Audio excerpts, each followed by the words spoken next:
By the time the plane touched down in Phoenix, it felt like my bones were humming from the long hours in the air. 17 hours from Dubai to Arizona can stretch a person thin in ways you do not notice until you stand up and try to move. My neck was stiff, my legs were numb, and all I wanted was a shower and a familiar voice welcoming me home. I kept telling myself that this trip was worth it. My sister was getting married. I had traded sandstorms and spreadsheets for red rocks and family hope. Maybe this time things would feel different. The terminal lights washed over me the moment I stepped off the jet bridge. People rushed past, dragging bags, calling relatives, already living in the rhythm of the day. I pulled my phone from my backpack, hesitating for a second before turning it on. My name is Rowan Hale, 29 years old, an Air Force financial officer, and for the past few years, I have walked into war zones with less anxiety than I sometimes felt walking into my parents' home. But today, I wanted to believe in something softer. I wanted to believe that coming home for my sister's wedding would mean something good. As the phone blinked awake in my hands, I glanced around the terminal. A couple hugged near a window. A man in work boots hurried toward baggage claim. A little girl in pink pajamas slept on her father's shoulder. Life felt loud and ordinary and warm. My thumb hovered over my messages with my sister, wondering if she was busy getting ready for the rehearsal dinner in Sedona, imagining her smile when she saw me walk into the venue. Then something inside me softened, thinking about all of you who listen to stories like this the same way I used to during long nights overseas. It makes me wonder what you are doing right now while you listen, because when this moment happened to me, I was standing in the middle of Phoenix Sky Harbor with my duffel cutting into my shoulder, trying to steady my breath before sending a simple text that could change everything. If you feel like sharing, I would truly love to know where you are listening from. With that small courage, I typed a message to my sister. I told her I had landed and that I would see her soon. Nothing complicated, just the kind of text that bridges the distance between two people who grew up in the same house, but somehow drifted into different worlds. I hit send and waited, watching the screen like it might bloom into something hopeful. She had always been the center of our family, the one who got the attention, the spotlight, the praise. But I wanted to believe there was still space for me, too. The phone stayed quiet. No dots, no reply. I chose not to take it personally, grabbed the strap of my bag, and began walking toward baggage claim. People jostled around me, dragging their lives through the terminal, while mine felt suspended in a quiet kind of hope. I checked the phone again when I reached the carousel, more out of habit than expectation. Still no answer. Just as I lifted my suitcase off the belt, the phone buzzed in my hand. For one small second, warmth rose in my chest. Then I saw what it was. An incoming FaceTime from Taryn. I stepped out of the flow of people and accepted the call. Her face filled the screen, lovely and polished in a hotel room glow. But her eyes were not soft. They looked like glass left out in winter. Behind her, Mom and Dad stood shoulder to shoulder, perfectly still, their faces set in a kind of tight composure I'd seen before at fundraisers and charity galas. External perfection, internal tension. The room behind them looked expensive, too perfect, like a place where people rehearsed smiles. I told her again that I had just landed and that I could drive up to Sedona as soon as I got my luggage. My voice sounded hopeful in a way that made me feel suddenly foolish. Taryn did not answer. She blinked once, slowly, as if assessing something. Mom looked away. Dad folded his arms tighter. Then Taryn lifted her chin, leaned closer to the camera, looked dead to my eyes, and said the sentence that cracked my world open in one. Clean slice. Do not come to the wedding. You are not family anymore. The sounds of the terminal faded into a distant hum. I waited for Mom to step forward and soften the blow, for Dad to shake his head and say, this was a misunderstanding. Neither of them did. They stood there, silent, united, watching their eldest daughter cut me out of the picture like trimming the book, edge of a photograph. I felt my throat tighten, but my voice stayed steady. I said, okay, just that. Then I ended the call and let the screen go black. For a long moment, I stood still. People brushed past me, the airport loud and alive, while something inside me went quiet, in that heavy way grief moves. I picked up my suitcase and walked toward the sliding doors. I did not cry. I did not call back. The desert air outside felt warmer than the hotel room I had just seen. I had barely stepped onto the curb when my phone vibrated again. I ignored it. Then again. And again. The vibration became a pulse against my leg, relentless, building, insistent, like someone pounding on a locked door. When I finally pulled the phone from my pocket, the missed calls stacked upward faster than I could count.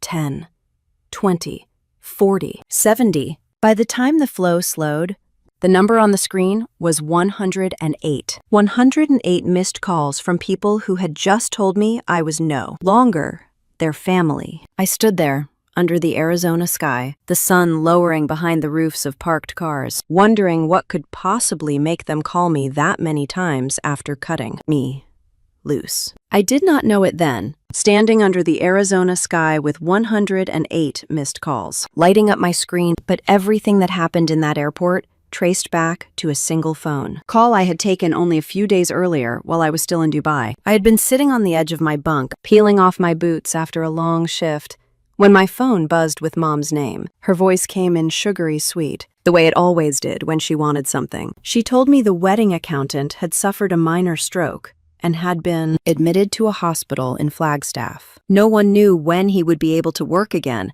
and the wedding budget needed someone trustworthy to take a quick look. She said it like it was a favor that would barely take me 10 minutes. Just a few files, nothing complicated, nothing that would interfere with my workload overseas. I remember trying to picture her face while I listened. Mom had a habit of smoothing her voice so much that her real feelings disappeared under it. I asked questions because that was my nature. When did this happen? Who else had access to the records? Was the wedding planner aware? Mom brushed every one of them aside. She said she trusted me more than any outsider, and that it would calm everyone's nerves if I confirmed everything looked clean. It was the word clean that snagged at me even then, though at the time I told myself I was imagining it. I opened the files that night, the glow of my laptop the only light in the room. Outside the window, the base was alive with generators and slow-moving trucks, a kind of mechanical heartbeat in the desert. I have looked at thousands of spreadsheets in my life, but the ones for my sister's wedding felt oddly heavy. I scanned the first few tabs and nothing looked alarming. It was the third tab that made me sit up straighter. A floral invoice had been overwritten with a higher amount. Not adjusted, not clarified, not noted. Overwritten. I checked the digital log. The edit had been made a week earlier. I kept going. Catering numbers had been padded. The music contract had a service fee that did not exist on the vendors. Official paperwork. Then I reached the tab titled Ambiance. Taryn had always loved making things sound luxurious. She had added an ambiance design fee worth $8,000, paid directly to her personal project account. No supporting documents. No vendor signature, just a line typed in clean black font, as if that made it legitimate. The next discovery sent a cold flush through me. A logistics adjustment of $12,000 attributed to Dad. I clicked through the notes, hoping I was misreading it. Adam had marked it as essential transportation costs, but the wedding planner's document showed that vendor deliveries were already covered in the original package. No extra vehicles were needed, no additional staff. The number was entirely fabricated. I kept digging, my stomach tightening as if I were bracing for turbulence. 2 transfers that should not have existed appeared in the payment ledger. One was $20,000 moved to Hale Home Interiors, Mom's boutique side business. The other was $30,000 sent to Hale Property Services, Dad's company. Both were labeled miscellaneous. No receipts, no explanations, no ties to the wedding whatsoever. By the time I reached the summary page, the total difference stared back at me like a flare in the dark. $72,000 that did not belong anywhere in a legitimate wedding budget. Money diverted. Money hidden. Money that would come directly out of the groom's family's pocket. For a long moment, I sat frozen, my fingers hovering over the keyboard. I could hear 2 of my coworkers laughing faintly down the hall, and the soft hum of the air conditioner above me. Everything ordinary kept moving, while something inside me shifted. It hit me slowly but with weight. They were not saving money. They were not covering an unexpected cost. They were using my sister's wedding to fill holes from their own failing business ventures. They had built a life on image for so long that they no longer cared who paid the price for it. And they had asked me, their daughter who worked in finance, to put my name on their mess. I pushed back from the desk and stood up, pacing the narrow room. The tile was cool under my feet. My hands were shaking. Memories rose. Memories of years where I had been told I was too serious, too blunt, too obsessed with details. Dad had always said I focused on the wrong things. This time, the wrong things were the truth. My truth was that $72,000 was not a rounding error. It was a fraud.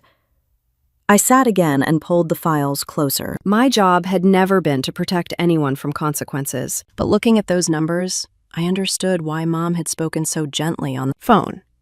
Why did she praise my reliability?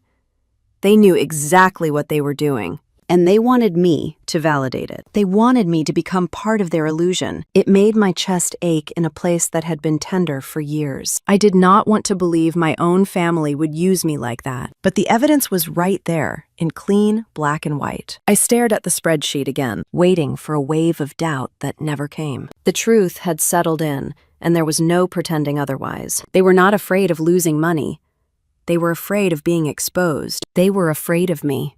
It was in that quiet moment, with the hum of the generator outside and the desert night pressing against the windows, that I understood something I had never fully admitted. My family had spent years shaping the world to fit their image. They twisted reality whenever it suited them. And someone like me, who dealt in facts and clarity and accountability, had become a threat without ever meaning to be. I closed the laptop slowly, as if shutting it too fast might cause the numbers to spill out. My hands were still trembling. I leaned back in the chair and pressed my palms against my eyes, breathing deep, steadying myself. I thought I had been helping with a few files. Instead, I had uncovered the real reason they would later tell me I was not family. I had stumbled straight into the truth they were desperate to hide. I stayed in that chair for a long time after I closed the computer, staring at the dark screen as if the numbers might rearrange themselves into something less painful.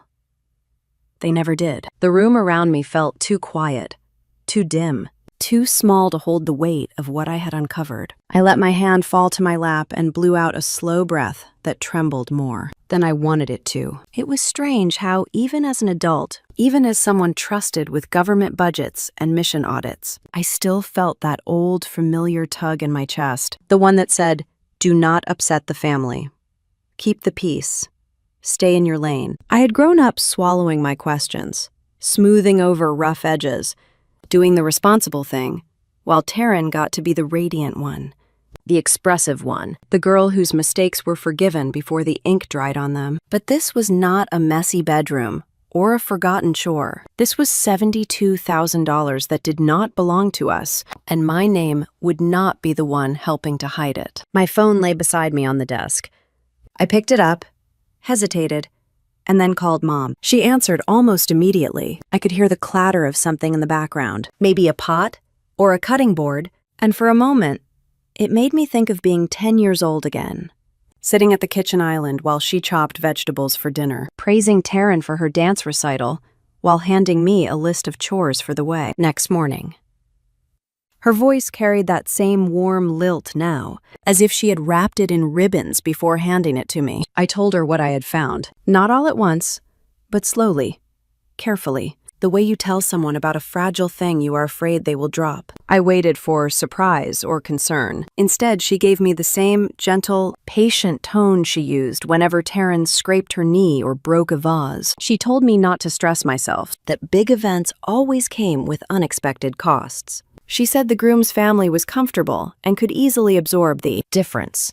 She made it sound like I was making a fuss. I pressed my hand to my forehead, trying to stay steady. I asked her about the specific lines, the overwritten invoices, and the transfers.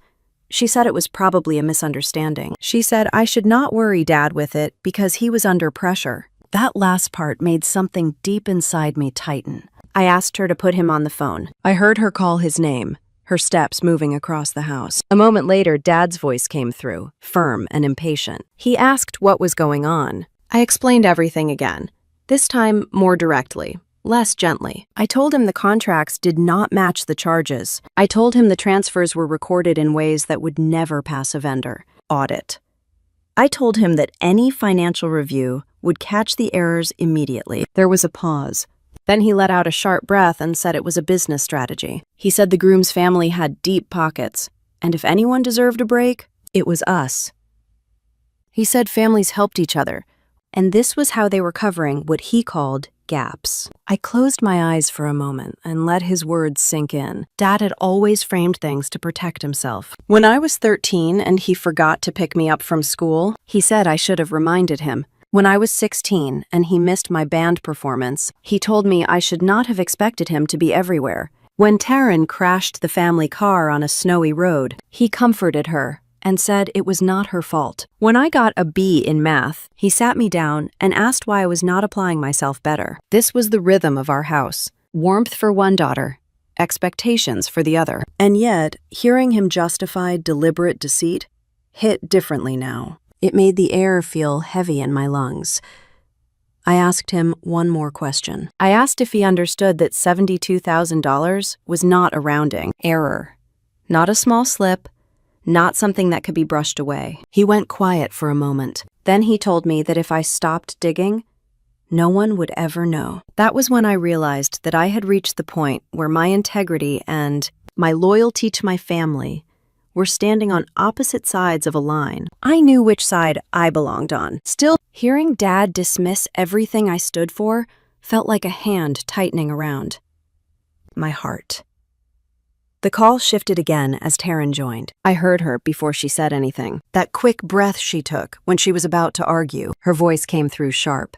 She said I was blowing things out of proportion. She said I was ruining her wedding week. She said this was the one time in her life that deserved perfection, and I was finding ways to sabotage it. She told me that adjusting numbers on a spreadsheet was not a crime. She said I should be thinking of the family image, not nitpicking the budget. I tried to remind her that she and her fiancé had signed contracts with vendors, and that real money was involved. She interrupted me and said I was always trying to be the hero, always trying to fix things no one asked me to fix. She said she wished I could be supportive for once. Hearing her say that brought back flashes of childhood, moments where her voice always carried more weight than mine. When I wanted to do something different or say something unpopular, Dad would sigh and Mom would tilt her head and tell me not to start anything. Taryn would roll her eyes and I would shrink a little bit more, just to keep the peace. I had learned early how to fold myself into smaller shapes. Now here she was again, asking me to fold myself around her mistakes. I told her no.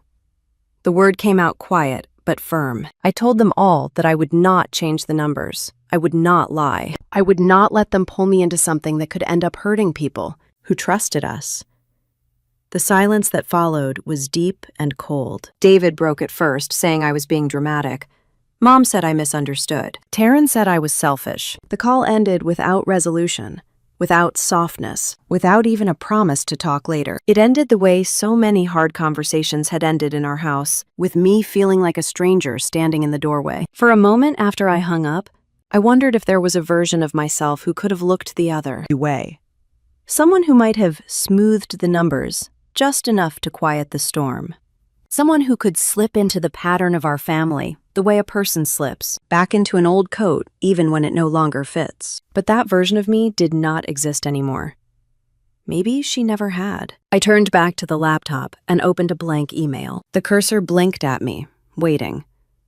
I began to type. Each sentence felt heavy but necessary. I attached the corrected file with every number restored to what the vendors had originally agreed on. I wrote out the total discrepancy in full, $72,000, so it could not be ignored or misinterpreted. I urged them to return that money to the groom's family. I told them that an apology, sincere and prompt, would prevent irreparable damage. Then I added one more line.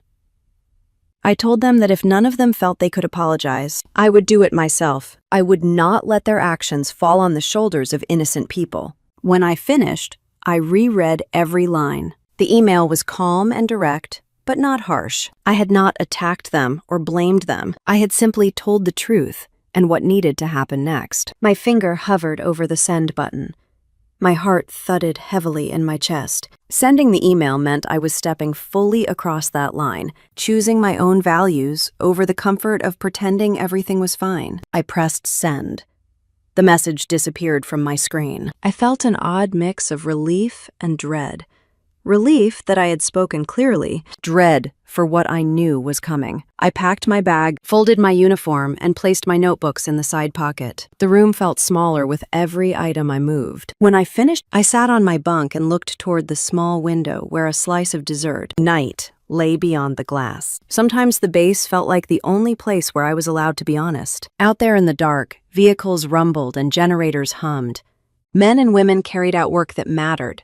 Not because it was glamorous, but because it was real. I lay back on the thin mattress, closed my eyes, and felt the kind of tiredness that settles deep in the bones. I thought about the years behind me, about the moments at our old dining table when Dad would lean forward and explain how the world worked, while Taryn nodded like he was a professor, while I wondered if the world he described was even true. I thought about the summer afternoons when Mom would take Taryn shopping for homecoming dresses, while I stayed home to vacuum or help Dad with yard work. I thought about the holidays when my accomplishments were acknowledged politely, while Taryn's were celebrated like parades. Not cruel things, just small things that built into a pattern, pieces of a foundation that had never quite held me. Even so, part of me had always hoped they would see me clearly someday, not as the daughter who handled responsibilities, not as the reliable one they could lean on when needed, but as a person with her own boundaries and worth. Sending that email felt like letting go of that hope, or at least putting it somewhere safer, same that did not rely on their approval. Morning came quickly. Half the night had passed without me knowing. I boarded my flight out of Dubai with a heavy heart, but a steady spine. Once the plane was in the air, fatigue washed over me and pulled me under. The engines hummed, the cabin dimmed, my body relaxed into sleep. Somewhere high above oceans and continents, while I slept with my cheek against the cool window, my family opened the email. They saw the corrected numbers. They saw the full trail of transfers. They saw the $72,000 laid out plainly before them. They saw my suggestion that an apology might be the only way forward. They saw me stepping out of the role they had always assigned to me. The obedient daughter, the fixer, the quiet one. They saw the truth. And the truth lit a fuse I could not see from that darkened airplane cabin. By the time I opened my eyes again, stretching my stiff neck and blinking into the dim cabin lights, that fuse had already reached them, and the explosion had already begun. I woke to the soft click of overhead lights and the rustle of passengers, stretching as the plane eased into descent. For a moment, I let my eyes stay closed. Suspended between Dubai and Arizona, I was weightless, untouched by whatever storm waited for me on the ground. I had no idea that while I slept, my email had detonated inside my parents' house like a grenade. By the time I tugged my backpack from under the seat, tension was already rippling through the Hale kitchen. Mom saw the file first. She stood at the counter with her reading glasses low on her nose, scrolling through the corrected spreadsheet I had sent, the real totals, the annotations, the clean comparison to vendor contracts, the $72,000 that could not be excused. Her first emotion was not guilt. It was an offense. She told Dad I was ungrateful, rigid, too serious for my own good. She said I had humiliated them by writing everything out instead of trusting them to handle it privately. To Mom, the wrongdoing was not the manipulation of numbers. It was my refusal to protect the narrative. Dad leaned over her shoulder and understood immediately that this was not something they could talk their way out of. Dad had spent his life bending rules, smoothing edges, charming his way through mistakes. But numbers had none of that flexibility. Numbers held receipts. Numbers kept their own kind of truth. And the truth in that file scared him. He said I was attacking the family. He said I was threatening Taryn's future. He said no loyal daughter would send something like that right before the wedding. Taryn paced the kitchen, arms wrapped around herself. I was not there to see it, but I could picture her exactly.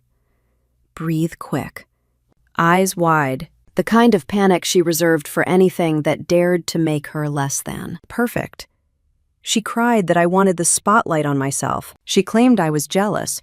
She insisted I had always resented her. She was desperate for someone to blame, and blaming me had always been the easiest way to calm her down. But beneath all of their accusations was something deeper and colder. Fear, because the file I sent was airtight, clear, time-stamped, impossible to twist without openly lying. Anyone outside the family would understand exactly what had been done the moment they read it. And that realization terrified all three of them. David began pacing just like Taryn, muttering about what would happen if the groom's family saw the corrected totals. Vendors kept backups.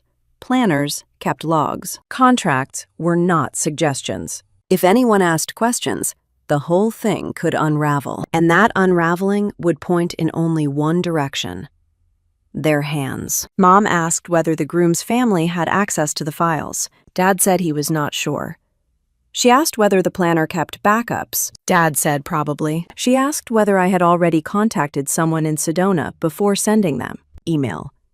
Dad snapped that he no longer knew what I was capable of. That line comforted her. It let her turn my integrity into a flaw. Taryn was the one who pushed them from panic into strategy. She said they had to control me. They had to get ahead of me. They had to make absolutely sure I did not speak to anyone outside the family. She was convinced that if I so much as hinted at the truth, the wedding would collapse. Mom and Dad absorbed that fear like gospel. The whole house trembled under it. Dad said I could not come to Sedona, not under any circumstances. He said I posed too much of a risk. Mom agreed instantly. Taryn felt relief bloom across her face. Removing me from the wedding felt like removing the threat. That was the moment the three of them made a decision together. They would cut me out. Not because of what I did, but because of what I knew. As they discussed logistics, Mom wiped the same spot on the counter again and again, as if scrubbing harder might erase the evidence. David spoke in the cold, clipped tone he used in business negotiations. Taryn checked her reflection in the microwave door, smearing the streaks of mascara under her eyes.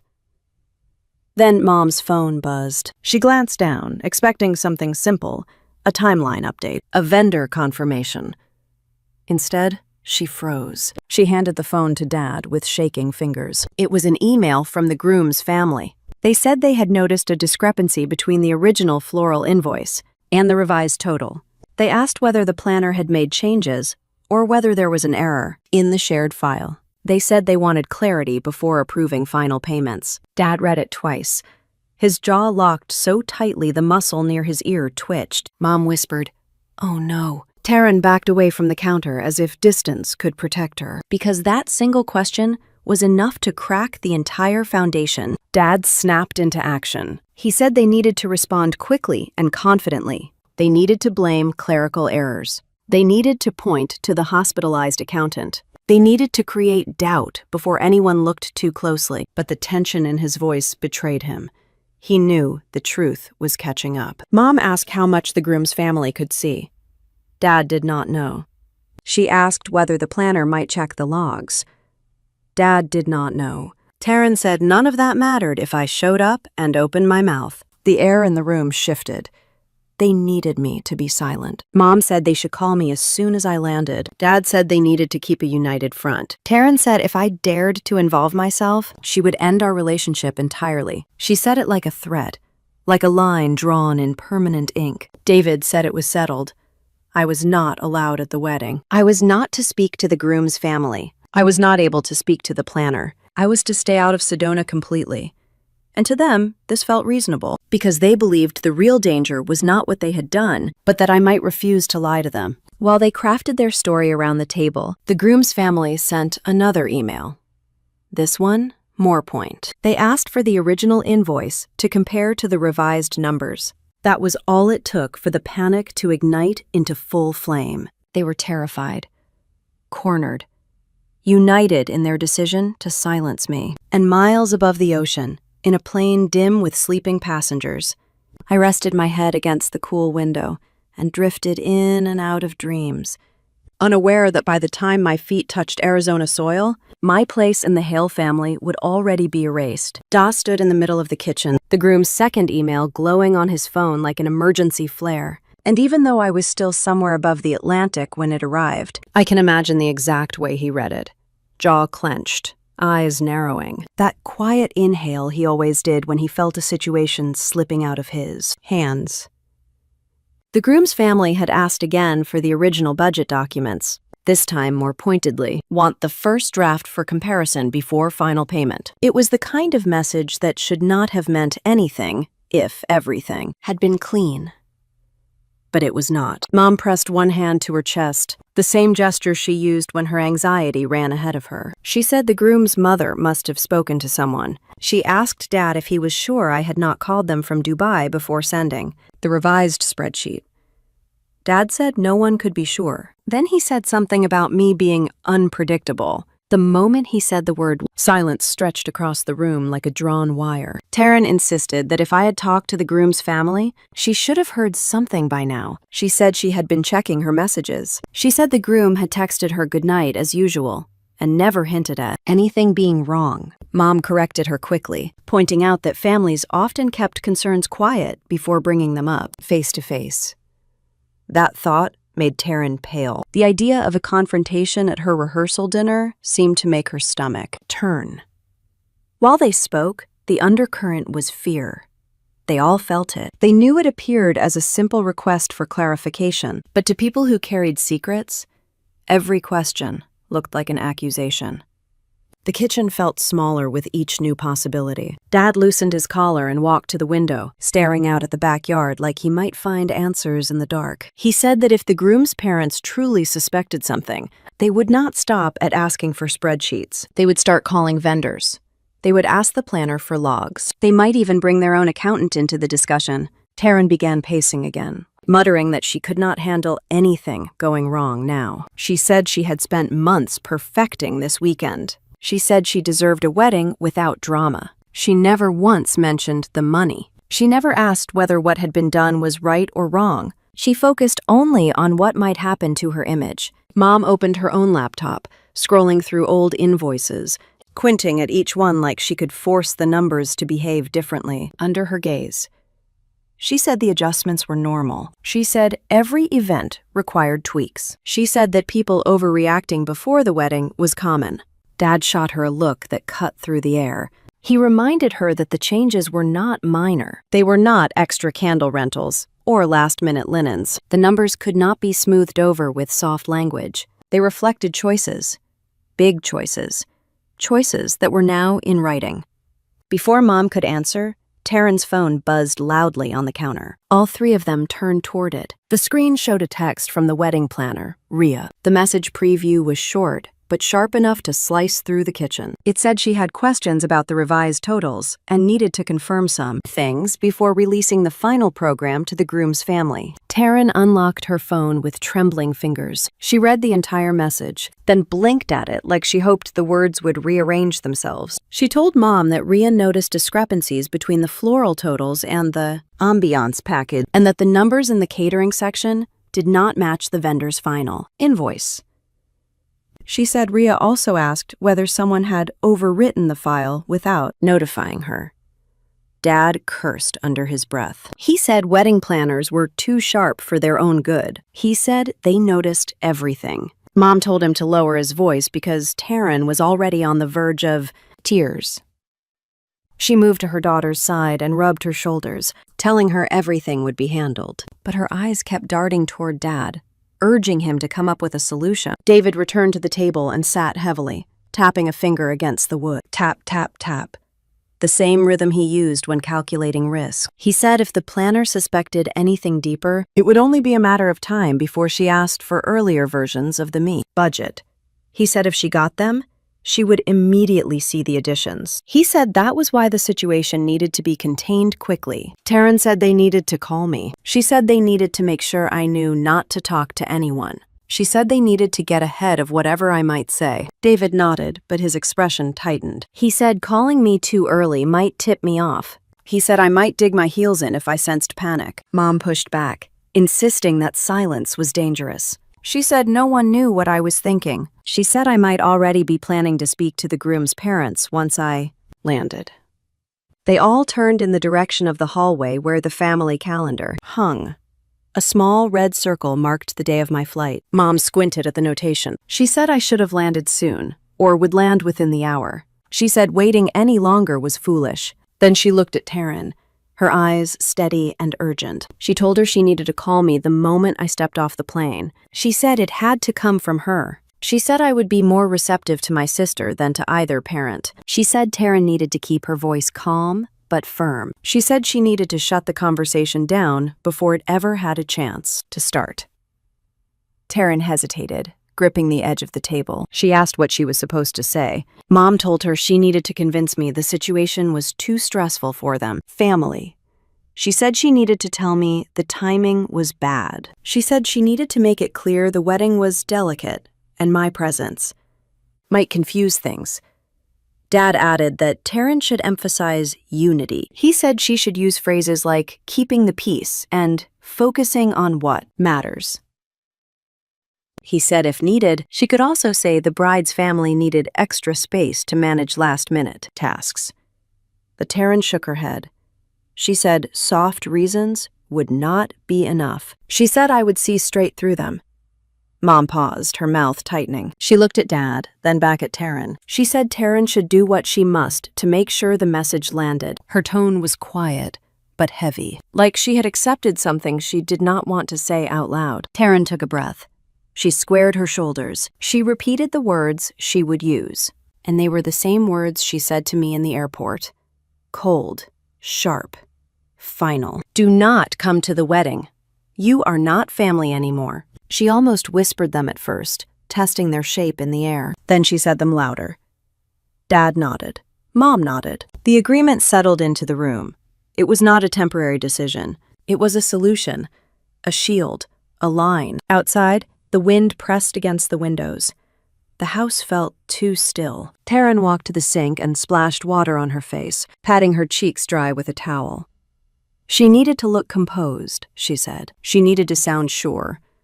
She asked if I would fight back. Mom said I might argue, but I would not shout.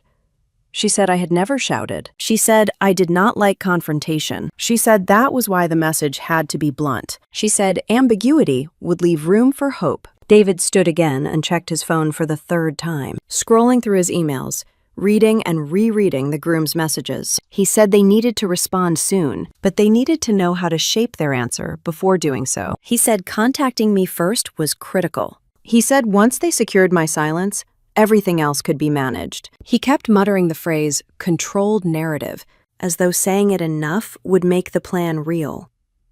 Mom hovered behind him. She wanted to send the reply to the groom's parents immediately. She said the longer they delayed, the more suspicious it might seem. Dad reminded her that without knowing what I might say, their narrative could collapse in minutes. He said everything depended on keeping me in the dark and keeping me quiet. Taryn finally sat down at the table, her hands folded tightly. She asked what she should do if I became emotional. Mom told her to stay firm. Dad told her to stay factual. Taryn nodded, but her eyes glistened with fear. She said she did not want to hurt me. Mom told her sometimes tough love is necessary. Adam told her the family needed protection. Then, as though on cue, Taryn's phone buzzed again. Another message preview from Rhea appeared. This time it said she needed clarification urgently. The word urgently lit up the screen, throwing a soft glow across the kitchen tile. It pulled a quiet gasp out of all three of them. Dad reached for the phone with a stiff movement. He skimmed the message silently, his eyebrows drawing together. He did not read it aloud. He simply set the phone down and said that the planner was already seeing patterns. He said delays would only deepen her questions. He said it needed to be handled. Now. Mom began pacing again. She said they needed to get ahead of everything. She said they needed to stop speculation before it started. She turned to Taryn with a decisive look. Call her the moment she lands. Do not give her time to think. Do not give her time to talk to anyone. Shut it down at the start. This cannot go any further. Taryn rubbed her palms on her jeans and nodded. She asked whether they should prepare a message draft or speak freely. Dad said speaking freely was better because it would sound more sincere. Mom said sincerity was not the goal. Certainty was. Taryn nodded again, repeating the plan under her breath like it was a prayer. David finally responded to the groom's second email, but not completely. He wrote saying they would forward the documents shortly, and that a few minor adjustments had been made by staff without final approval. He said he would send a clean file once confirmed. His hands shook slightly as he typed. When he pressed send, a strange quiet settled over the room. Taryn checked the time. She said I should be landing soon. Dad told her to keep her phone in her hand. Mom told her not to soften her tone. They gathered around the kitchen table, all 3 phones in front of them, waiting. The room hummed with tension. The decision had been made. The course was set, and somewhere above the ocean, still unaware of the storm gathering beneath my feet, I slept through the last peaceful moments before everything changed. I stood there, under the Arizona sky, the sun lowering behind the roofs of parked cars, wondering what could possibly make them call me that many times after cutting me loose. I did not know it yet, but the truth was already shifting beneath us, and none of us were standing on steady ground anymore. The heat rose from the concrete in soft waves, the kind that blur the edges of everything if you stare too long. My suitcase sat by my leg, the little wheels locked in place. I could hear the hiss of buses pulling away from the curb and the distant rumble of planes taking off again. People going somewhere, anywhere, while I stood rooted with a phone full of missed calls and a heart that could not decide whether to race or freeze. For a few seconds, I did not touch the screen. My thumb hovered over it, but I did not tap into the call log again. I already knew the number. 108 missed calls. It did not take that many tries to say you were sorry. It did not take that many tries to explain yourself. That kind of persistence meant something else. Desperation. Control. Fear. All the things my family had always tried to keep disguised under well-planned dinners and carefully staged smiles. The jet lag sat heavy behind my eyes, but my mind was strangely clear. I replayed the FaceTime call in my head as if it were a scene from a movie, one I had watched too many times. Taryn's flawless hair, the soft hotel light behind her, Mom and Dad standing silent in the background, the way Taryn's mouth had shaped the words that closed a door in my face. Do not come to the wedding. You are not family anymore. My own voice, too steady for the crack I felt inside, answering with one small word. Okay. I could have collapsed right there. I could have dropped my bag and sunk to the curb, and let the long hours and the longer years roll through me. Instead, a strange calm spread through my chest. It was not comfortable. It was not peace. It was more like the stillness that comes right after a loud argument, when everyone runs out of words and you are left with whatever truth remains in the quiet.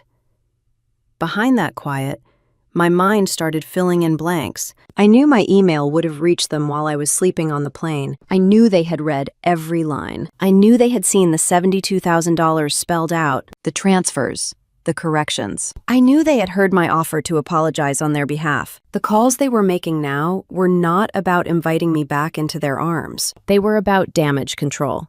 Later, I would learn just how fast everything was unraveling on their side. While I was still somewhere over the ocean, the groom's parents had sent their second round of questions, politely asking to review original invoices against the revised totals. While I was half asleep in my cramped seat, the groom's mother had noticed that the floral invoice looked suspiciously inflated.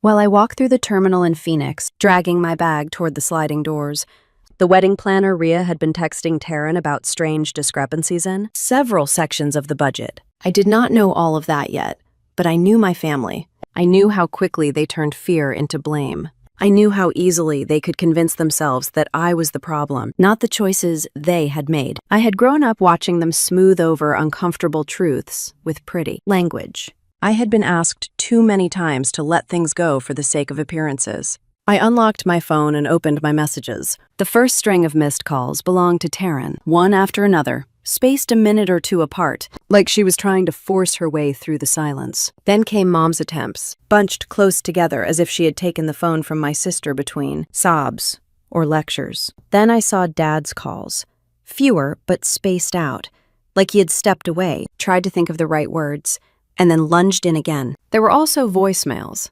Little red dots lined up in a row. I did not listen to them. Something in my gut told me exactly what they would contain. Taryn's voice veers between tears and anger, Mom pleading and scolding in the same breath. David, low and stern, warning me not to step out of line. I had heard those patterns all my life. I did not need them replayed here, standing on a sidewalk watered with oil stains and tire marks. Instead, I pulled up my text thread with Cade. His last message said he was almost at the airport and had parked in the short-term lot.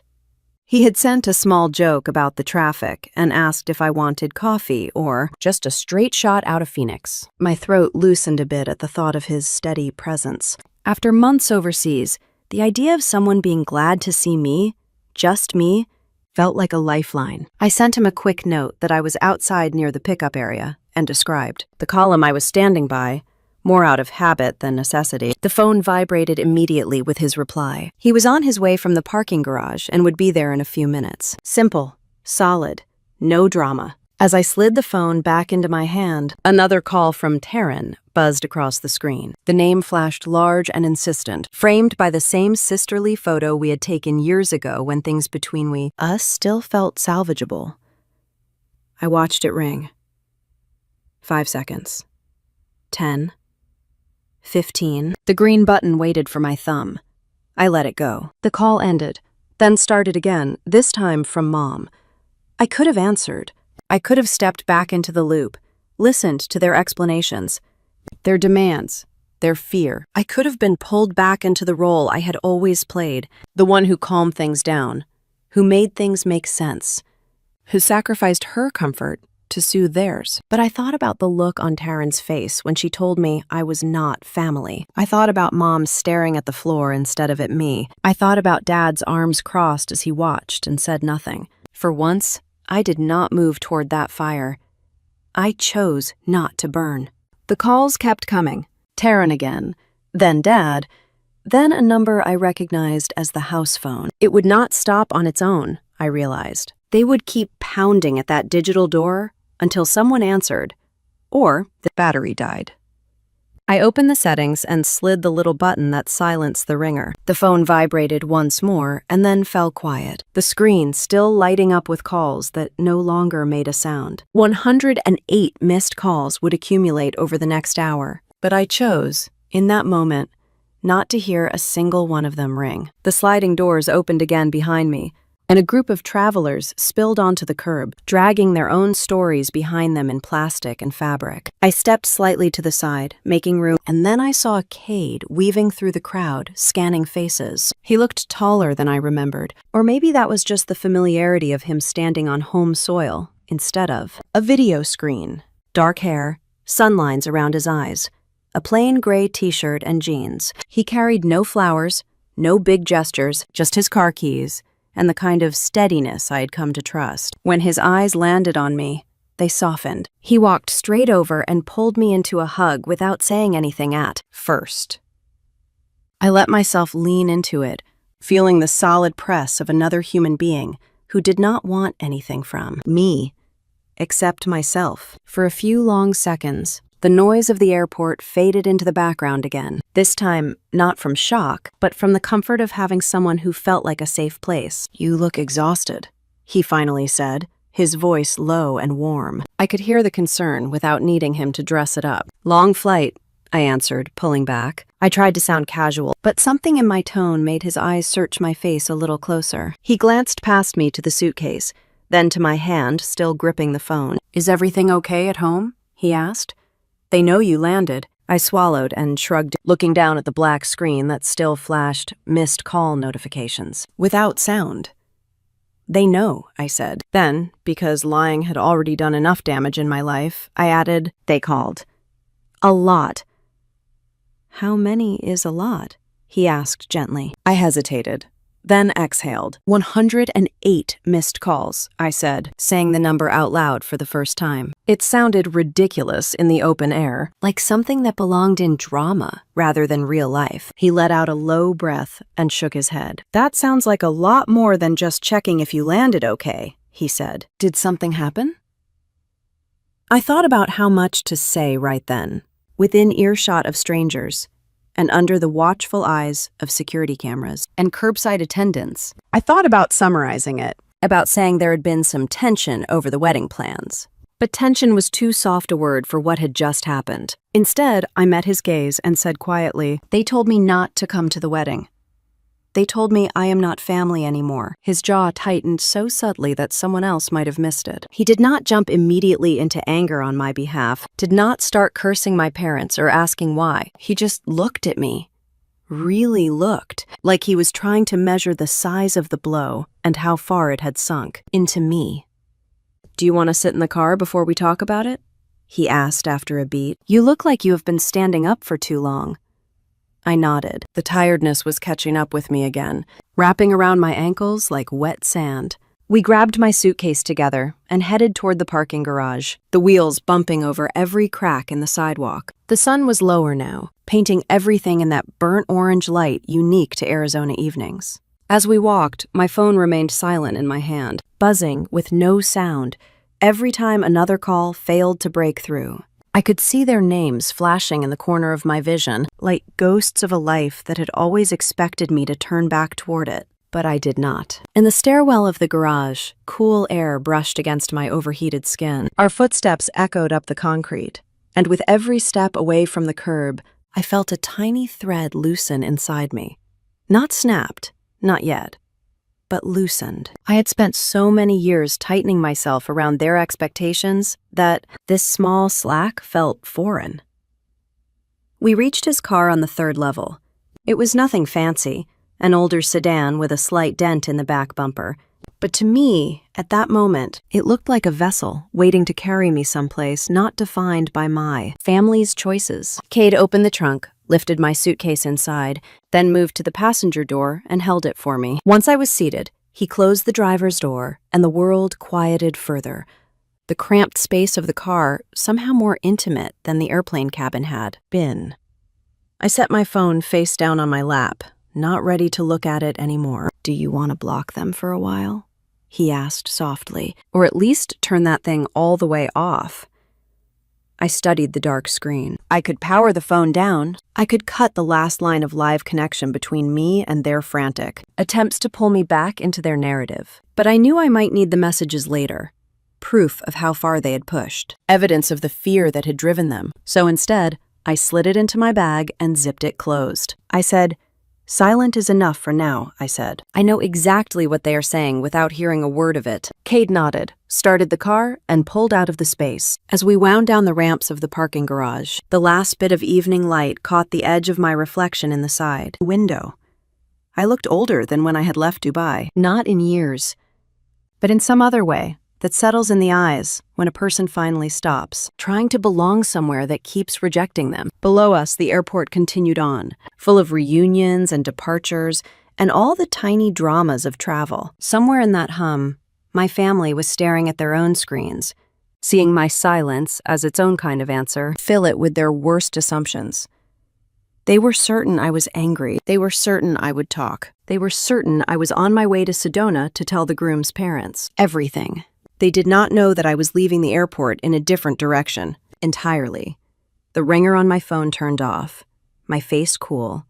My decision was made. For the first time in my life, their panic did not dictate my next move. Cade drove with one hand on the wheel, glancing over at me every few minutes as if making sure I was still upright. Phoenix stretched ahead in soft streaks of dusk, that familiar warm glow settling over the city. I watched the road blur beneath us and felt something loosen inside me. Not relief, not yet, but space. A small crack of air in a place that had felt tight for years. My phone sat muted in my bag, vibrating against the fabric every few seconds. I did not need to see the screen to know who it was. Mom would be spiraling. God would be furious. Taryn would be panicked, grasping for anything to stop her life from spinning out of control. But for the first time, their voices stayed outside my reach. The silence, though weighted, felt steadier than the noise I grew up with. When we reached Cade's house, the sun had dipped behind the roofs, leaving a pale blue wash across the street. Penny, his dog, bounded toward us the moment we walked inside. She nudged my leg, tail pressing slow arcs in the air. I knelt and let her lean her warm body into mine, her presence grounding me. I had spent years walking into rooms where my arrival shifted the air in tense ways. Penny only brought softness. But my bag kept vibrating, over and over.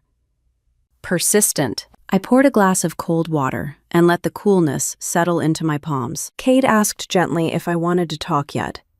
I told him not now. He nodded without pressing and walked into the living room, giving me space to land. While I leaned against the counter trying to steady my breath, an entirely different scene unfolded in Sedona. Later, I would hear about it in pieces. But at that moment, while I stood barefoot in Cade's kitchen, the groom's family began pulling apart the truth. Around 7 in the evening, the groom's father gathered everyone staying at the rental house. He told them something was wrong.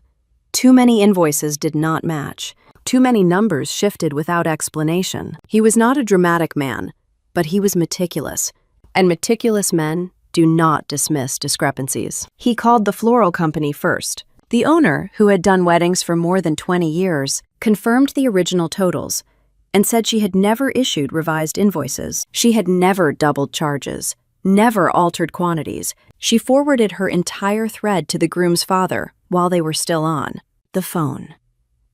The room grew quiet. Next, they called the ambiance designer. When the groom's mother asked her about the $8,000 ambiance fee, the designer paused. Then she said she did not have an ambiance design fee in her pricing. She had never charged that amount to anyone. She checked her records twice and still found nothing. That was the moment the panic in the room turned into certainty. Rhea, who had been sitting quietly at the edge of the meeting, opened her laptop and compared the shared budget file to her own copy. She saw immediately what I had seen days earlier. Numbers that did not belong, totals that contradict contracts, figures that had not simply shifted, but had been rewritten. She tried calling my mom. No answer. She tried calling Taryn. Straight to voicemail. Then, almost reluctantly, she scrolled to my name. She hesitated because reaching out to me meant acknowledging that someone inside the family might not have been honest. But she pressed call anyway. Back in Cade's house, my phone buzzed uselessly inside my bag, each vibration muffled by canvas. Rhea left a voicemail telling me she needed clarity, that the groom's family was demanding answers she could not provide. Her voice shook by the end. She hung up, returned to the table, and told the groom's father they should request the system logs from the shared folder. He agreed immediately. Those logs would show everything. Every edit, every timestamp, every digital fingerprint. When the logs arrived, no one spoke for a long time. 9 separate edits. 9 changes over the past several weeks. Each edit stamped with a device ID. Each device tied unmistakably to 3 people. My mom, my dad, my sister. Digital logs have a finality that makes people stop breathing. They are the truth stripped of excuses. As the groom's father read the names aloud, disappointment settled into the room like dust. The groom stared at the floor, absorbing the truth about the family he was preparing to join. His mother sat stiffly, her hand trembling slightly at her side. Rhea tried to offer alternative explanations, but even she knew the edits were intentional. The pattern was too consistent, too deliberate. Meanwhile, I sat on Cade's living room rug with a blanket around my shoulders and Penny curled near my legs. I had rinsed my water glass and was waiting for my body to catch up with my mind. I felt stretched thin from the long flight, from the airport confrontation, from years of carrying the emotional weight no one else seemed to notice. The neighborhood outside settled into nighttime.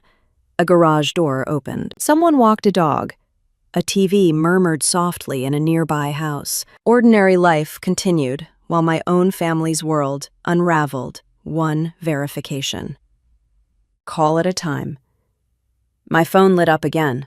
Another missed call. Then, another, but I kept it face down. I was not ready to hear their voices twisting the truth before I even knew them, full extent of what had unfolded. In Sedona, the meeting reached a breaking point. The groom's father stood, bracing his hands on the granite counter. He inhaled slowly and told Rhea they needed all original files, all contracts, every version of every document. He wanted everything verified from the ground up.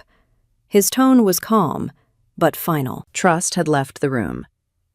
Rhea stepped outside and tried calling me again. Her voice on the second voicemail cracked as she said she feared the wedding might not survive the next 24 hours. She said she hoped I was safe. She said she needed to talk as soon as I could. Cade returned with a mug of chamomile tea and set it beside me without a word. His quiet care made something in my chest ache in a tender, tired way. I pulled the blanket tighter around me and let my head fall back against the bed couch cushion. I felt drained but strangely clear. My family had always believed silence kept their world intact. They counted on secrets, on rearranged narratives, on everyone playing their roles. They believed if I stayed quiet, they could bend reality as they pleased. But the truth had not required my voice. It had revealed itself through their own actions, their own edits, their own fingerprints on every altered line. And as I sat there, with Penny breathing softly against my leg, and Cade watching me with quiet concern, the lesson settled into my bones. I had not destroyed anything. I had simply stopped carrying the weight of their lies. My phone vibrated again, a faint tremor against the blanket. I did not reach for it. The night felt still, oddly peaceful, like the pause before a storm finally breaks open. And somewhere in Sedona, the truth they had tried so hard to bury was rising to the surface, untouched by anything I had done. And the truth, now free from the shadows, was only beginning to surface. I woke up in Cade's guest room with my mouth dry and my limbs heavy, the kind of weight that comes from more than jet lag. Sunlight pushed through the blinds in faint stripes. For a moment, I let myself imagine it was an ordinary morning. But then the memory of the airport snapped back into place. The FaceTime call. The words are not family anymore. The 108 missed calls that had piled up afterwards. My phone sat buried in my bag like something toxic. When I finally pulled it out, the screen filled with missed calls, voicemails, and messages. I did not open any of my family's texts. Instead, I saw Ria's name, steady and familiar in the chaos. She had left 2 voicemails. In the first, she said the groom's family had reviewed invoices and found mismatched totals. Vendors were denying the higher charges. She had checked the budget file logs and saw 3 names repeated: my mom, my dad, and my sister. The second voicemail was shorter. The groom's parents had called a meeting at the resort that morning. They wanted answers about the missing $72,000. Ria said she believed I might be the only one willing to tell the truth. I sat on the edge of the bed after the message ended, staring at the floor. My family had cut me out before I had spoken a single word to anyone outside our household. Yet now the nightmare they feared was unfolding. Not because of me, but because of what they had done. When I called Ria back, she answered instantly. I explained everything that had happened in Dubai, the contracts, the discrepancies, the corrected file I had emailed to my parents. I told her I had not contacted the groom or his family at any point. She said that matched the logs. Every edit after the accountant's hospitalization came from devices tied to my parents and to Taryn. She said the groom's father had seen the logs and had not taken them lightly. Then she asked if I would come to the resort, not to pick sides, to make sure the numbers were represented honestly. I agreed. In the kitchen, Cade turned from the coffee maker and took one look at my face. I told him about the invoices and the meeting in Sedona. He did not ask if I was prepared. He only asked if I wanted him to drive. The road north unwound in long stretches of desert and rising red rock. My phone sat face up in my lap, lighting up with messages from Mom, Dad, and Taryn. I did not open any of them. I only watched their names appear and disappear, wondering whether they were begging, threatening, or both. The resort parking lot was crowded, but the atmosphere felt muted. The lobby buzzed with low whispers. Staff spoke in hushed tones. Bridesmaids sat tensely in matching robes, and no one smiled. Ria met us near the elevators. She thanked Cade, then told me the meeting had already begun. The groom's family, my family, and a representative from the groom's father's business were inside. She had told them I might arrive. Before opening the door, she asked if I was sure. I said yes, though my knees felt unsteady. When I stepped into the room, the air felt thick with accusation and fear. Papers cluttered the table. Invoices, spreadsheets, and the edit log sat in front of everyone like evidence already prepared for a verdict. The groom's family sat together on one side.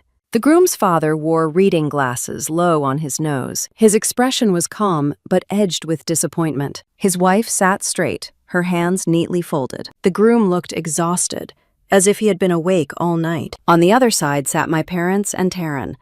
Mom's mascara had streaked. Dad leaned back with crossed arms, his jaw rigid. Taryn looked pale and tense, her shoulders hunched. The groom's father asked me to sit. His voice was measured as he explained the inconsistencies they had found. Vendors had confirmed the inflated charges were not theirs. He held up the log from the budget file and said plainly that they needed to understand why invoices had been altered and why $72,000 had appeared. Dad spoke first. He blamed confusion after the accountant's health emergency. He implied that the accountant's previous work might have created the inconsistencies. The groom's father pushed the log toward him and pointed at the timestamps. All edits were made after the accountant had gone into the hospital. He read the names associated with those edits. My mom, my dad, Taryn. Silence followed. Mom began to cry, insisting she had only been trying to help. She said she trusted Dad and Taryn to manage the budget. Her explanations tangled into apologies that did not clarify anything. Taryn lifted her chin and said weddings were fluid. Costs changed. The groom's family was wealthy enough that the adjustments should not matter. Then she turned toward them and said, "None of this would have happened if I had not gone digging." She accused me of years of jealousy, claiming I had wanted to expose something that was not my business. The groom's father looked at me, waiting. I took a slow breath. For years, I had been conditioned to shrink in moments like this. Not today. I said my mom had asked me to review the budget from Dubai because of the accountant's hospitalization. I said I had compared every line to the real vendor contracts and found severe discrepancies. I said the extra $72,000 did not match any legitimate charges. I said I corrected the file and emailed it to my parents privately, recommending they return the funds and offer an apology. I said I had never contacted the groom's family or any vendors. Ria added that the logs confirmed my version. My corrections had been overwritten by later edits made from my family's devices. The groom's mother asked gently why I had not come to them immediately when I noticed the problem. I told her the truth. I had hoped my family would choose integrity on their own. I did not want to embarrass them. I never imagined they would turn that hope into ammunition. The groom's father folded his glasses and asked my parents directly where the extra money had been intended to go. Dad said it was complicated, that they were under financial pressure, that they had invested so much into raising us that they felt they deserved some latitude. The groom's father said misrepresentation was not grace. It was dishonesty. Mom tried again, crying harder, saying they had been overwhelmed and had made mistakes but never meant harm. She tried to turn it into a story of sacrifice. The groom spoke quietly. He said he did not doubt their stress, but he doubted their choices. He said trust mattered in marriage, and this shook that trust at its foundation. Taryn's anger flared. She accused me again, saying I had destroyed her wedding and humiliated her. I turned to her and said I had not destroyed anything. I had only stopped covering it up. The groom's mother closed her eyes, as if finally seeing the entire picture. The groom's father nodded, then said they could not move forward with the ceremony. The foundation between the families was cracked. They needed time to reassess everything. The groom told Taryn he loved her, but he could not ignore what had happened. He said they needed to postpone the wedding indefinitely. Taryn reached for his hand. He pulled away. Word spread through the resort immediately. Guests packed their suitcases. Some cried, most whispered. A weekend meant for celebration dissolved into quiet exits. When the groom's family left the room, the groom's mother gave me a small nod. It hurt and comforted me all at once. I stood to leave. My legs wobbled, but I stayed upright. Dad reached me before I reached the door. His face was bright red, eyes burning with a rage that had nowhere else to go. He pointed at me and shouted that I was no longer his daughter. His voice echoed down the hallway. Mom sobbed. Taryn stared at me with a mixture of shock and bitterness, but the words did not break me. I saw my dad clearly for the first time. A man who tied love to obedience. A man who used family as leverage. A man who could not survive the truth. Cade appeared in the doorway. His steady presence grounded me. I turned from my dad, from the table covered in evidence, from the wreckage of a wedding that had collapsed under its own lies. I walked out of the room, out of their story, out of their control. And for the first time in my life, step away felt like stepping toward something honest.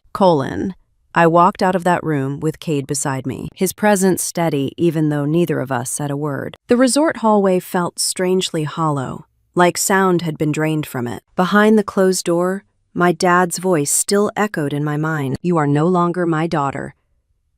It had been meant to break me. Instead, it felt like something inside me had finally stopped clinging to the idea that he would ever be different. Outside, Sedona's red rocks burned under a bright sky, calm and beautiful.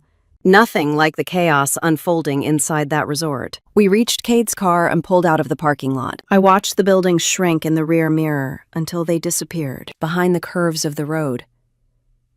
My body felt drained, empty, but there was also a strange lightness in my chest, the kind that follows a truth finally spoken aloud. Over the next several days, the fallout spread quickly. The groom's family sent a formal letter requesting the return of all mismatched funds, along with reimbursement for damages and losses tied to the canceled event. They worded it politely, but there was no mistaking the seriousness. Vendors began sending their own inquiries. One florist copied a lawyer on every email. The ambiance designer asked for written clarification. No one wanted to be associated with fraudulent invoices. My parents' business reputation, once carefully polished and proudly displayed, now had cracks running through it. Clients began withdrawing from future events. A couple planning a 50th anniversary canceled their booking. Another bride asked to be released from her contract entirely. My mom's name had once carried the promise of elegance and reliability. Now it carries the weight of suspicion. Meanwhile, my phone filled with messages from my parents. Long texts, short texts, angry ones, sad ones. One's begging me to reconsider. One's blaming me for everything. One's insisting this could have been handled quietly if I had just cooperated. I read them all once, then muted the thread. Their crisis was not mine to fix. The only person I stayed in touch with was Ria. She called 2 days after the meeting.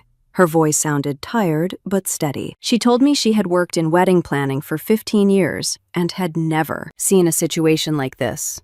Not even close. She said she knew exactly who had tried to do the right thing. She said she wanted me to hear that from someone who had no stake in the word. Family drama.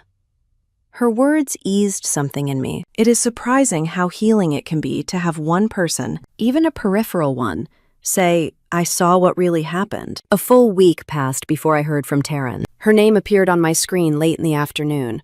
One message, short. She wrote that I had saved her, even though she had not deserved it. She asked if we could meet somewhere neutral. She said she did not want mom or dad involved. I agreed. We met at a small cafe attached to a bookstore halfway between her friends, Place and Phoenix. When I walked inside, I saw her already seated. She stood up, hesitated, and then gave me a quick, awkward hug. She looked smaller than I remembered. Not physically, but in spirit. Her eyes were bare, her hair pulled into a loose knot, her posture slumped. She looked like someone who had finally run out of places to hide. We ordered coffee and sat in a corner booth. For a long time, we didn't speak. Then she finally began talking, her voice soft and unsteady. She told me the groom had officially ended the engagement. He had been respectful but firm, telling her he could not build a life with someone whose family had violated his trust. He said he needed honesty in a marriage, and right now he did not know where she stood in the middle of all them. Deception. She told me vendors had circulated the story privately. Mom's business reputation was unraveling. Dad was furious and looking for someone to blame. Predictably, he chose me. He told extended relatives that if I had stayed out of the numbers, none of this would have happened. He didn't mention that he had been the one altering those numbers in the first place. Taryn's fingers shook as she traced patterns on the rim of her cup. When she finally lifted her eyes to mine, they were bright with tears she refused to let fall. She told me she was sorry. Not an excuse, not an explanation, just the words. And then she said she knew those 2 words might not be enough, but she needed me to hear them anyway. She admitted that saying I wasn't family had been cruel. She admitted blaming me in front of the groom's family had been cowardly. She said she hadn't meant a word of it. She had been drowning and had grabbed the easiest thing to push under, trusting I would surface again somehow. Then she told me something I had never expected to hear. She said it had never felt good being the favorite. She said Mom and Dad's constant praise came with invisible chains. She said every milestone in her life had been monitored and measured. She was treated like the trophy and expected to shine at all times. She said I had never seen the pressure from her side, how deeply afraid she had been of disappointing them, how often she had wished someone would give her permission to stop running. She said when the wedding planning began, the pressure became unbearable. David treated it like, and when expenses spiraled and they began altering numbers, she knew it was wrong, but didn't know how to stop the momentum. She was afraid that speaking up would make her the failure instead of the favorite. She said she watched me from afar in Dubai, knowing I had built a life without needing their approval. She said she envied that strength. She said she had never had the courage to choose truth over belonging. And when I did, it forced her to confront everything she had been avoiding for years. I listened, really listened. And in her voice, I heard not manipulation, but something painfully real. A woman who had been raised to hold up a family image so heavy she had forgotten she was human beneath it. When she finished, she wiped her eyes with the back of her hand and asked if I hated her. I told her no. I told her I had been deeply hurt, but hate was not the right word. I told her what she said to me at the airport had cut me in a place I didn't. No still existed. But I also told her I understood now that she had been speaking from fear, not malice. I told her I forgave her, not because she asked, not because it was easy, but because carrying that anger would just keep me tied to the same painful patterns. I forgave her because letting go felt like stepping into air that was finally clean. She cried quietly at that, not dramatically, just a slow release, like the pressure had finally cracked and something softer was spilling through. Then I told her something else. I told her forgiveness didn't mean going back. I said I could not return to the old family dynamic where truth was unwelcome. I said I would not walk into gatherings where everyone pretended nothing had happened. I said if she wanted a relationship with me, it would have to be built on new ground, far away from the old expectations. She nodded, accepting it. That might have been the biggest sign of growth I had ever seen from her. We walked out to the parking lot together. The sun was warm, and the breeze smelled faintly of citrus. We stood by our cars, a few feet apart, neither of us rushing to fill the silence. When she finally spoke, her voice was steadier. She said she hoped this wasn't the end. I told her it didn't have to be. She gave me a small wave. I returned it. Then we both got into our cars and drove in different directions. It wasn't dramatic or painful or loud. It was quiet, clean. Two women stepping out of an old story, choosing something different. For the first time in a long time, the space between us felt honest. A few days later, it was time for me to go back to my real life. Not the life my parents had scripted for me, but the one I had chosen, in uniform and desert boots, and long days in front of spreadsheets that actually had to answer to someone. The morning I left, Phoenix was just waking up, the sky turning from deep blue to a pale lavender over the low line of houses. Cade drove me to the base with the windows cracked just enough to let in the cool air.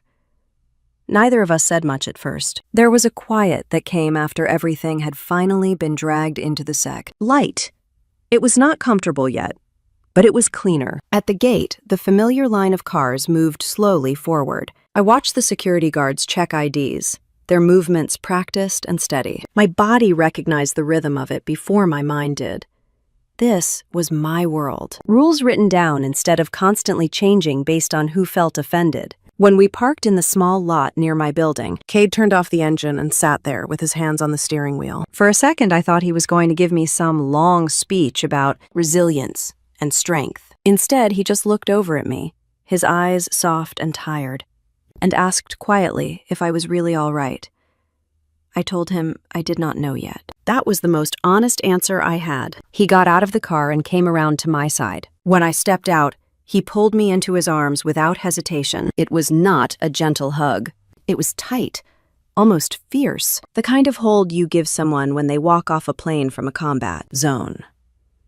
In a way, I had. It was just a different kind of battlefield, one where the wounds did not show up on scans. For a moment, standing there in the early morning light with his arms around me and the distant sound of jets on the runway, I let myself lean into him fully. The base around us was waking up. People passed by, some glancing at us, most looking away politely. Life went on. Eventually, I stepped back. He brushed a strand of hair away from my face and told me he would be there, whatever came next. He did not say how I should feel. He did not tell me it was all for the best. He just promised to be there. That was more valuable than any advice. I picked up my duffel and walked toward the building, feeling the familiar pull of the strap on my shoulder. The automatic doors slid open. Cold air and the faint smell of coffee and printer toner wrapped around me, like an odd kind of welcome. Work absorbed me in the way numbers always had. There were budgets to reconcile, training schedules to review, end-of-quarter reports to update. The Air Force did not care that my dad had disowned me in a conference room in Sedona. The spreadsheets still needed to balance. The fuel still had to be paid for. People still expected their paychecks on time. In the quiet moments between tasks, I checked my personal email. I had muted the family group thread on my phone, but email was harder to ignore. It sat there, a list of subject lines that looked almost harmless until I read the names attached. One message from Mom caught my eye. The subject was simple, just my name. Inside, the words sprawled across several paragraphs. She wrote that she had not slept much since the wedding weekend. She wrote that she regretted letting things get so far. She wrote that she never should have stood by while Taryn told me I was not. Family. She admitted that when I sent that first corrected file, a part of her had known I was right, but fear had pushed her to follow Dad instead. She said she was sorry. She said she hoped someday I would find it in my heart to forgive her. I read the email through twice, feeling my chest tighten and loosen in turns. There was sincerity in her words, but also the same thread of self-pity I had grown up hearing. She did not ask how I was. She did not ask what their choices had done to me. She mostly talked about her own pain. I did not reply, not out of cruelty, but because I had finally learned that every answer I gave my mother became a tool she could twist without even realizing it. I needed more distance before I stepped into that particular conversation again, if it ever happened. I heard about Dad through other channels. Families love to gossip about their own damage. An aunt called one of my cousins, who messaged me later just to make sure I knew the latest headline. The groom's family had consulted a lawyer. There had been talk of a lawsuit, of damages, of reputational harm. David, faced with the possibility of a drawn-out legal fight he could not afford, had chosen the path he always swore he would never take. He wired the full $72,000 back. No creative explanations, no half measures, just a transfer that quietly acknowledged what he would never say out loud. The money had never been his. The groom's family agreed to treat it as a settlement and walked away. They wanted their lives back, not a prolonged war. Their son had his heart to heal. Their daughter-in-law almost had her own work to do. The Hales and the groom's family went their separate ways, bound now only by a story none of them would brag about at dinner parties. Our extended relatives, the ones who used to fawn over Dad at barbecues and praise Mom's taste in centerpieces, began shifting their positions. Some of them called me quietly to say they always knew something was off. That made me smile without humor. People love to announce they saw the storm coming after the roof has already blown off. A few told me they thought I had gone too far, that family should keep problems inside the house. I listened until they finished, and then reminded them that I had tried. I had sent a private file and a private warning. I had given my parents every chance to fix this quietly. They had chosen pride instead. Taryn and I exchanged a few more messages after our coffee. Short ones. She told me she was looking for an apartment on her own, without Mom or Dad's money. She told me she had started seeing a therapist, which might have been the bravest sentence she had ever sent. She asked about my work, about Cade, about whether the base still smelled like jet fuel and old coffee. I told her yes, it did. We did not become best friends overnight. Years of patterns do not dissolve with one honest conversation. but there was a calm in our exchanges that had never been there before. No competition, no measuring. Just two women slowly figuring out how to relate as individuals rather than as roles assigned by our parents. One evening, near the end of my leave, I walked out to the little overlook not far from the base housing. Arizona has a way of showing off at sunset. The sky that night was streaked with deep orange and soft pink, fading into purple over the distant line of mountains. The air was warm, but not punishing, a gentle heat that wrapped around my shoulders like a shawl. I stood there with my hands in my pockets and let my mind wander back over the past few weeks. The email from Mom, the silence from Dad, the return of the $72,000, the canceled wedding, the quiet cafe with Taryn, Cade's arms around me in the parking lot. For so long, I had believed that walking away from my family would mean losing them entirely, that I would be someone without a place, floating outside of every circle. That was the threat they had always used when I questioned them. Fall in line or be alone. But as I watched the sky darken, another truth settled in. I had not lost a family. I had walked out of a house that had never truly recognized me as part of it. Family, I realized, was not defined by blood, or last names, or shared holiday tables. It was defined by who told the truth even when it hurt, who stood next to you when the easy thing would have been to step back, who did not ask you to shrink to make their shadows look bigger. On base, my colleagues checked on me without prying. Cade called just to ask what ridiculous thing Penny had done that day. Taryn sent a photo of the tiny apartment she had just signed for, proud of her own name on a lease. These were the threads of a new kind of family. Chosen. Earned. Real. The old story, the one where my value depended on my usefulness to the Hale image, had burned away in the harsh light of what they tried to hide. What remained was simple and solid. I was still me. I was still standing. I was building something honest from the ground up. The sun slipped lower, painting the last line of clouds a burning gold. I felt that familiar ache in my throat that comes before tears. But this time, they did not fall. I just breathed, slowly and deeply, letting the evening air fill my lungs. In my head, I heard the words form, clear and steady. I did not lose my family. I escaped a place that never really treated me like family in the first place. If you are still listening, maybe some part of my story feels close to something you have lived. Maybe you have had to stand up to people who shared your blood, but not your values.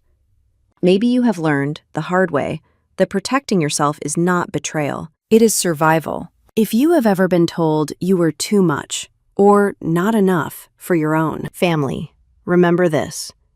Silence can be power, and truth can be the loudest revenge. Tell me in the comments what integrity means to you and where you are listening from. I would truly love to know. Oh my God. I had to pause for a few minutes to catch my breath because it struck a chord with the deep-seated pain of family injustice that everyone has experienced to some degree. As the youngest sibling, I see myself in Maya, a strong, independent girl, yet always relegated to the role of the unacknowledged fixer. The story isn't cheap drama. It's a bitter lesson about how family can become enemies if there's a lack of respect, and Maya's clever use of silence to turn the tables left me both angry and exhilarated by a kind of delayed justice. I hate how Henry, father, and Savannah, sister, treat Maya's assets as shared property, but I love her resilience.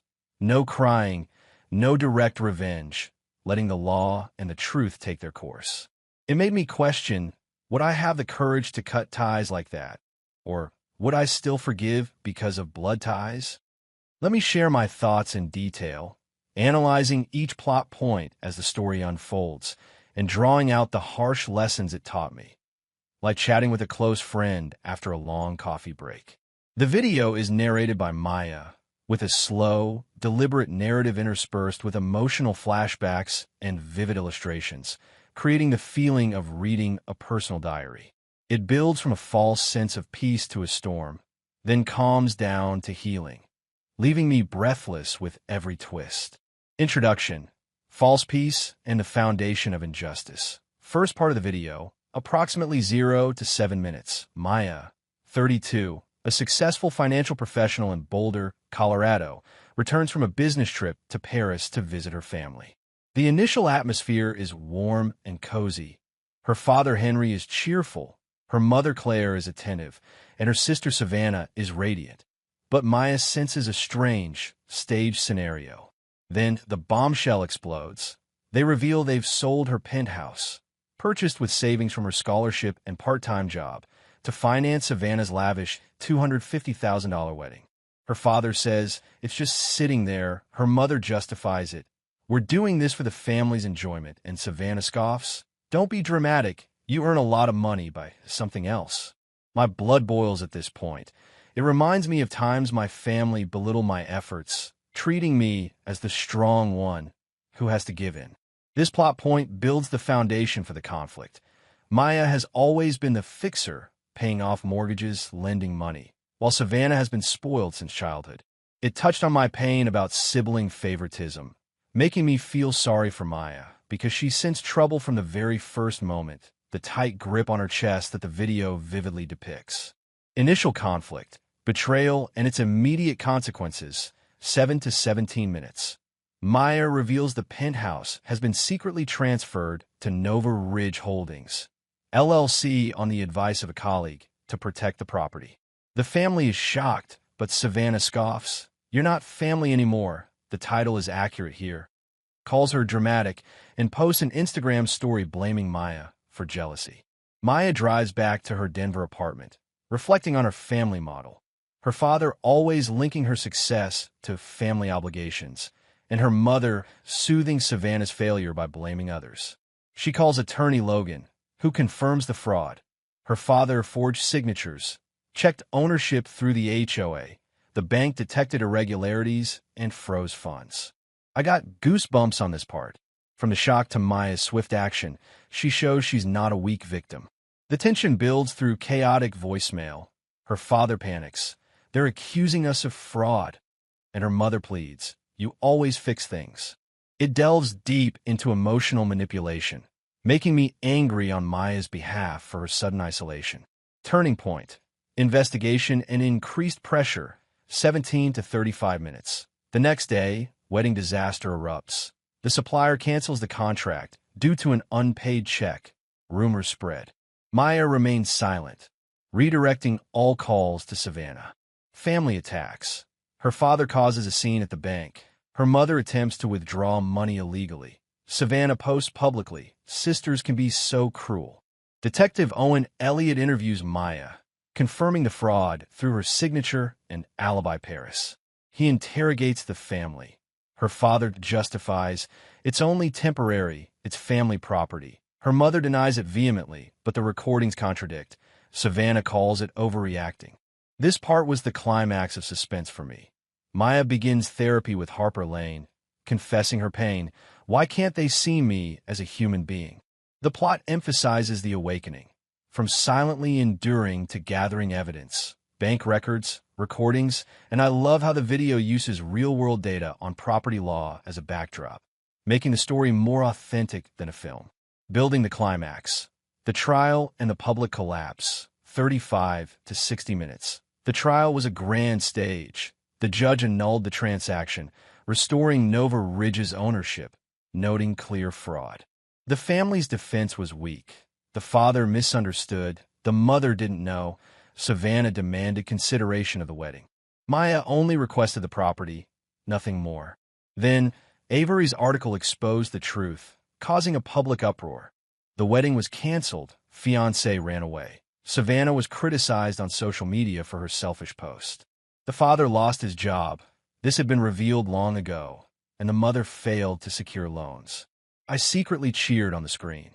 The moment the family realized the consequences was a satisfying kind of karma, but the video cleverly portrayed their fear through details like the father trembling in court. This plot twist reversed the power dynamics, from Maya being ridiculed to them pleading.